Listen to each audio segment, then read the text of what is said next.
बाप गेल्यावरती कळेल कुंकवाचे मोल, मुलांना कळून येईल काय होता बापाचा रोल। आई समजा रुक्मिणी माता, बापात विठ्ठल पहावा, या दोन दैवता पोटी पुन्हा पुन्हा मी जन्म घ्यावा। जपात्यांना त्यांच्या म्हातारपणी बाप माझा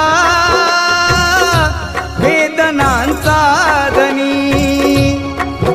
आई मायेचा सागर ही सत्य आहे कहाणी, पण दुर्लक्षित बापाच्या या व्यथा कुणी तरी जाणी। बाप नसतो